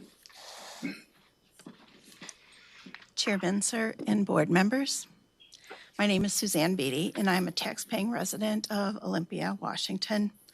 I thank you for your interest in the Timberland Regional Library Board of Trustees situation and your statement of concern released on June 24th, affirming, quote, TRL system exists to serve all members of our communities without exception. Your statement also wisely notes that, quote, TRL is navigating a serious financial crisis that will require the trust and support of communities across the counties to resolve. Actions that alienate library patrons, demoralize already strained staff, and signal that some community members are less welcome than others undermines that trust at exactly the moment it's needed. TRL Board of Trustee members have signaled to an ad hoc levy lift committee that includes leaders of the Patron Coalition of Local Libraries that they intend to move forward with a levy lift that campaign this fall. Given the last 7 months of the Board of Trustees' interactions with library patrons, friends of the library, the public at large, and Board of Trustee meeting attendees, it raises serious concerns about the health of the TRL system and the Board of Trustee accountability. In order for a levy lift campaign to be successful, the culture of the Board of Trustees must change. To this end, I encourage you to place TRL into receivership until vital and comprehensive cultural and financial work on the system can be done. The consideration of a levy lift on the November 4th ballot, basically 3 months from now, does not give time for this essential TRL system work to be done in order to restore the community's trust in the library system. Thank you. Thank you. Anyone online who did not have a, would like to provide general public comment? Okay, thank you for all the comment today. We'll go to the next item on the agenda, which is Commissioners' Community Reports. Commissioner Klaus, do you want to start? Yes, I can start. Over the last couple weeks, I did a lot of things, but I tried to summarize it to the most important or relevant things for the community to hear. And I'll start with, based on the comment we just heard. Over the break, I met with the Timberland Regional Library Interim Director to talk about plans for rebuilding relationships with staff and plans for how to address the levy lid lift. I was pretty satisfied with how that meeting went, and I'm hopeful for the future of TRL, but I also really appreciate community members continuing to come forward to tell us what's going on, because it's hard to follow all the details. It's hard to watch every single meeting. I try my best to keep up with it, and I know that other commissioners do as well. But I just appreciate the public coming forward and helping us fill any gaps that we might not have caught along the way. So that's a conversation I'm still having with TRL staff and then the Patrons Coalition as well. I attended the Hope and Healing Clinic block party with Commissioner Grant. I attended Capital City Pride, and I got to watch Cheer Tacoma perform at Pride. I don't know if other commissioners were able to make it, but that performance was amazing, and they threw people even higher in the air than they did at the atrium, so that was really fun to watch. I also met with community members who have worked extensively on homeless services data to kind of understand how we can bring that data to the forefront of our conversations when we're talking about policy issues. And that's a really fascinating system. There's so much data behind the homeless services system that we don't really see or talk about. So I'm excited to see how I can work with community members and other elected officials can work with people who have been collecting data, and we can kind of pull that data forward as we're making important decisions with regards to funding and programming for homeless services. I've also met with a few constituents related to the child health programs that we heard some comments about today. And I'm interested in learning more about what's going on with the child death review program and the infant fetal mortality review program. I'm hearing, all these comments, and it is concerning to me. And I know that we have had to make some really tough decisions with budget cuts, but we don't always know, what the actual impact will be of those budget cuts until the operational decisions are made at a different level than ours. And so hearing from the public and from staff that are concerned about these programs just has me really interested in learning more and maybe having a board briefing if that's possible. But I did send an email to the county manager just a couple minutes ago related to that. So maybe the first step is to meet with staff before we decide if the board wants a briefing. But I am very interested in learning what's going on with those programs and what the future looks like. I also met with a couple constituents related to the home energy score ordinance, and I spent a week, well, almost a week in Baltimore at the Local Progress annual convening, and I learned a lot about policy issues that elected officials are facing across the country and how to kind of make important policy decisions here in Thurston County. Just learning from other elected officials around the country how they've dealt with big issues around housing and other big topics we talk about related to land use, AI, data centers, and all that. It was very fascinating. And then I attended Steady last week virtually, and I also met with the Lawrence Lake Management District members to talk about various issues that they're facing that they wanted me to be aware of. And I think that they met with all the other commissioners as well. So I'm caught up to speed on the Lawrence Lake issues now. And that's all I've got. Thank you. Thank you. Commissioner Mejia? Thank you. It's been busy couple weeks. Okay, so for me, right off the bat, I attended the garden party for Interfaith Works where they gave out awards. I also attended the Hope and Healing Clinic block party. It's always great to see kind of the great work that they're doing, and the block party was very well put on. Attended the Thurston ADC Business Awards. And then right after that, I swooped in and did a staff welcome for the new staff for BHASO for their 988 program. And so it was really great to welcome them. And, it is so exciting that our region is taking over that. If you were to call 988 beforehand, it would take over 7 minutes for someone to answer the phone. You would be to try to get someone local. So you would be transferred to somewhere up in Everett. And then after that, you would have to wait to get transferred to someone in Thurston and Mason. And for someone in crisis, those 7 minutes are really life and death. So just very happy that, we were able to take that over. And I know there's a lot of work that has gone into getting that set up. And so huge shout out to all the staff at our Thurston Mason BHASO and taking that on. And I know me and Commissioner Grant have been kind of getting regular updates on this. So attended the National Association of Hispanic County Officials, also attended the Washington Partnership Council on Juvenile Justice, Racial and Ethnic Disparities meeting. And I got swooped in into the Partnership Council on Juvenile Justice Bylaws Work Group. So me and Judge Tony B are working on our bylaws for the Partnership Council, and it's been very exciting and just kind of updating those. It's been a while since they were updated. So then had a couple of meetings for Legislative Steering Committee.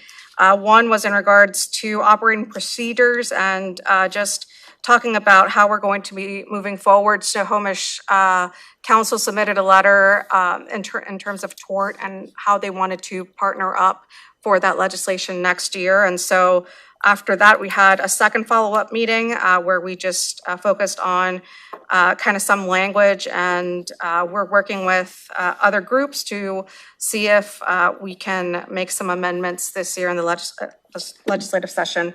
Had the honor of presenting for the Business and Community Leadership Youth LTC. Always great. It was a great panel, and just seeing how many young kids are getting engaged, and they were really interested in what we did, and the roles that we hold. Attended the National Association of Counties Justice and Public Safety meeting, as well as the Public Health Leadership Academy. This was the third session, and just kind of honing down on what the goals are. Attended the Transportation and Regional Planning Council meeting, and the National Association of oh my gosh, NACO Pre-Conference Federal Relations Committee with Commissioner Grant, and they kind of gave us a rundown on things to come, some of the policies that were going to be presented. Attended also the first Women of Wasac meeting. So we finally have a WOW, we're calling it WOW. And it was pretty great that, we were able to get that set up. We talked a lot about, interestingly enough, just about, what every county is doing. And we got into the conversation of regional jails. And so Snohomish has a regional jail. They were talking about it. I have asked them to send me the ILA. So as soon as I get it, I'll share it with everyone because I know that's something that we as a board have prioritized and have talked about.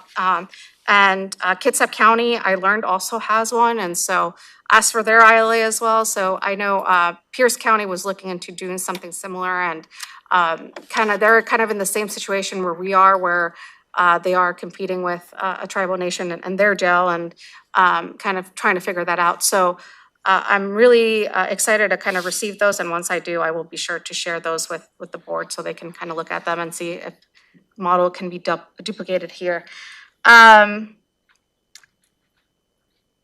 Attended the community workforce agreement discussion with a Department of Ecology, and it was with a county manager, and kind of let them know that the board was going to be proposing a letter, that's our goal for the Capital Deschutes Lake. So we're working on some language, and then we'll be bringing that in front of the board in the future.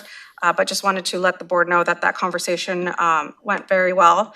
And attended the Partnership Council Juvenile Justice quarterly meeting, as well as the BHASIO board meeting with Commissioner Grant, as well as a study. Always a great time, and it was great that we could all be there.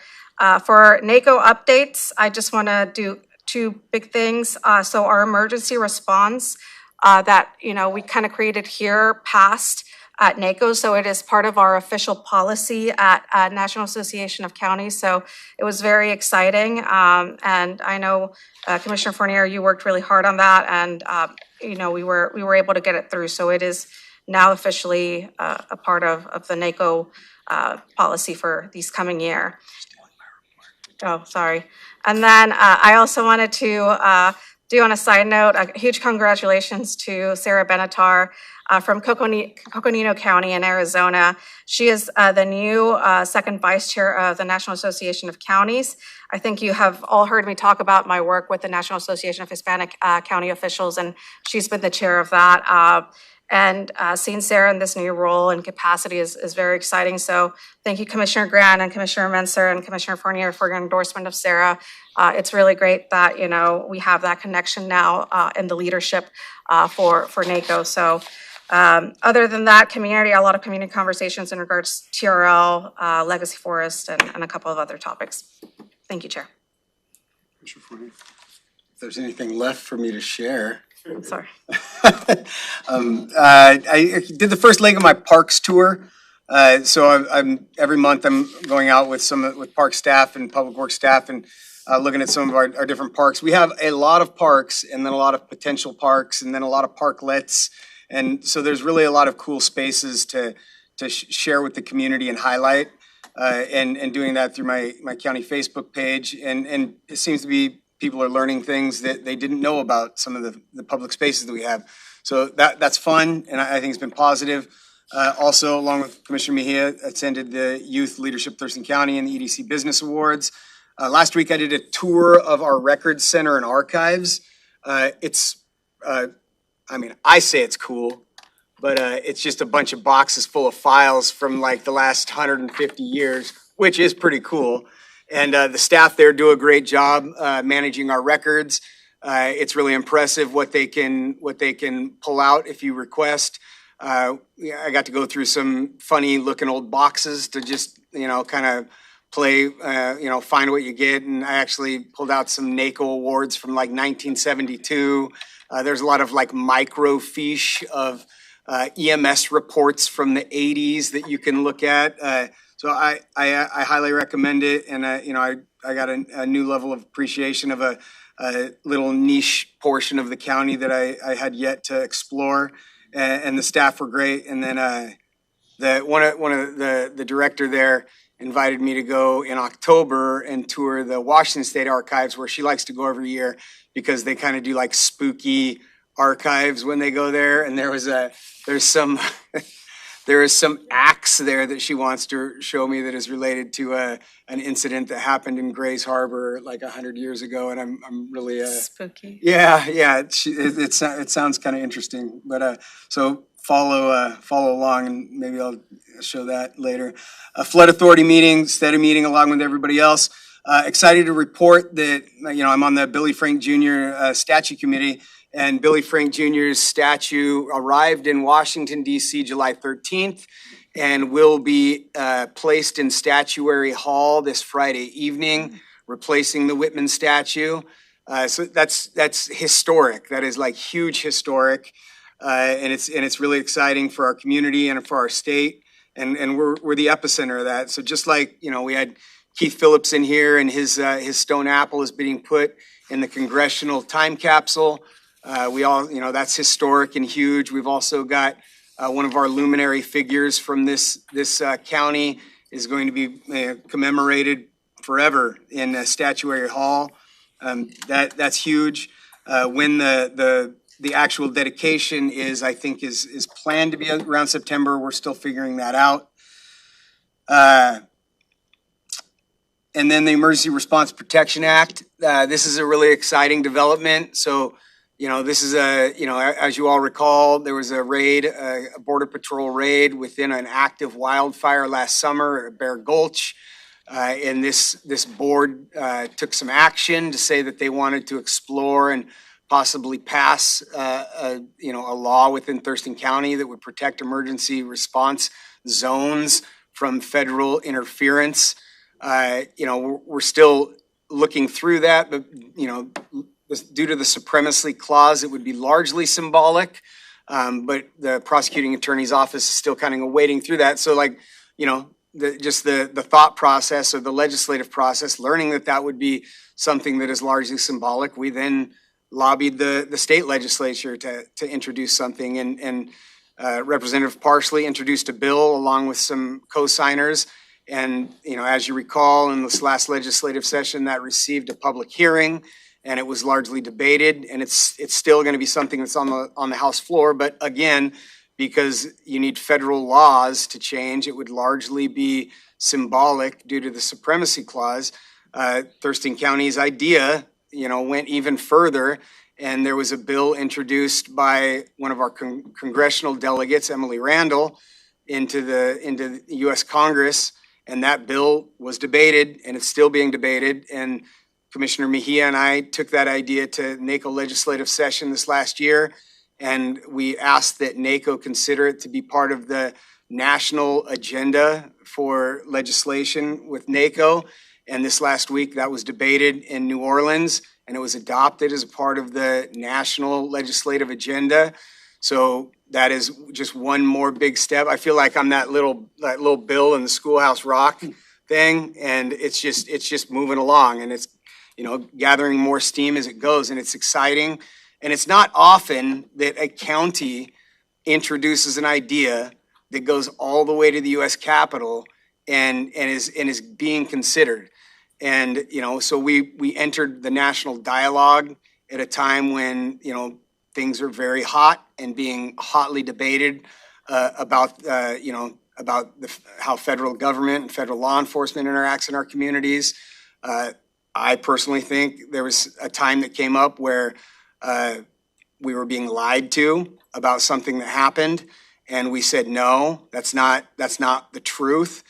We pushed back on a false narrative that gained national attention, and that's something that we should all be proud of. That is moving the needle on a big discussion that is way bigger than Thurston County. So, when we brought that forward, I want to thank everybody for being willing to participate in that, and that fight continues. So, thank you. Thank you. Sure. Let's see. So attended Hope and Healing Clinic Block Party with Commissioner Klaus and others, and it was really great to celebrate some great work going on downtown Olympia in behavioral health. did the Prairie Days Parade, hosted and put together the pie contest, which was really fun, and attended bingo night, which all was just really great in community out in Yelm, and encourage folks to get out during Prairie Days next year and participate. It was really great. Part of the Independence Day Parade with others here. I went on, I got, over the break, I got invited to go on a Nisqually hydroelectric project tour, and that was really cool, with Tacoma Public Utilities. And so I got to go tour the Nisqually Dam. Wow. And all the hydroelectric operations, and we got to go walk in and see, all of the fish passage and the different environmental stewardship stuff that was going on. And it was really great. It was a one-on-one tour, and it was really special. And so we spent a good day there, and it was really great. And so I thank you to Tacoma Public Utilities for encouraging me to do it, and for all of the great one-on-one time we got together. I had a CJTA, or Criminal Justice Training Account panel meeting. Attended drug court graduation. There were 6 drug court graduates this time. One of them was a good friend. It was really long, but it was it was really quite a good graduation this year, and this last one, and I'm just really proud of the people who worked so hard to graduate. And then Thurston County Opioid Task Force, attended that, and then the Criminal Legal Opioid and Overdose Work Group, it's a state work group, I attended that. Talked with Commissioner Mejia about attending the governing board for Thurston Mason BHO. Innovative Justice meeting, 911 Advisory Committee meeting. We had a Pac Mountain Consortium budget adoption meeting, and also worked with our new member Dennis Neal to get oriented, and talked quite a bit with Pac Mountain about behavioral health workforce and what are the efforts that we're doing in Thurston County around that. There's going to be quite a few new facilities, and we need to be focused on efforts around the continuum and behavioral health workforce. And so we're working on some of those things. Attended the Transportation Policy Board, and also am part of the federal grant review panel. And so we had quite a bit of work going on there. Attended the State Advisory Council on Homelessness, the SASH or ICH meeting, working on some bylaws for that group. And then what else did I do? So Yelm Chamber Forum, Steady, Nisqually River Council. Also met with Representative Beth Dolio, and I wanted to mention this to you all because you all had meetings with Lake Lawrence regarding Lake Lawrence, and so and some different things that Barry Halverson's working on. And I met with Beth to talk about Barry Halverson and to give him some credit. He's trying to pass or trying to put a bill forward that he hasn't had much momentum on, and so I'm trying to encourage some bipartisan support there. And so Beth is actually going to be reaching out to Barry and to talk about it, because we all know that he's been working hard, and he just has a few things to clean up in an RCW. So asked Beth if she could get on board, and I think she will be. And then quick meeting today with the Office of the Administrative Courts, and then CD, a funding reallocation discussion this afternoon around CDBG. And that's what I've been doing. That's it for me. Okay, going long, so I'll try to be short. Lots of State Building Code Council work. We've got weekly work sessions, multi-hour, plus a regular council meeting. Today, we are working on the embodied carbon. Like these are groundbreaking regulations. They would be voluntary to get to encourage some tracking and for jurisdictions to take them on if they want to, but trying to track the embodied carbon within the built environment. So this is really important work, and a lot of good discussion today about that. Timberland Regional Library met with our trustee appointment today, met with commissioners, those discussions ongoing, met with lawyers and all sorts of other folks with respect to how the commissioners could interact with the trustees collectively and through executive sessions or otherwise. So there's a lot of back and forth there. Met with the president of Summit Lake about some issues there. Met with Puget Sound Energy representatives about battery energy storage systems. Did the 3 cities meeting, that's monthly. Did my Office of Public Defense Community Advisory Committee meeting. folks related to the legacy forest, including the Bears parcels we heard public comment about. Met with the chair of the Board of Supervisors of the Thurston Conservation District. Represented the county in the Lake Fair Parade. Met with the county clerk over some budget issues. Attended steady in person with my seatmates. Sentencing Guideline Commission did meet in July. I'm still the acting chair of that commission, waiting for Governor Ferguson to decide who will be the permanent chair. And that is most of it. So I'll stop there. And you got something else, Commissioner Mejia? Okay. No. I saw those gritted teeth. And break. All right, so it's 4:28. We're at the end of the agenda and we're adjourned. Thanks, everyone.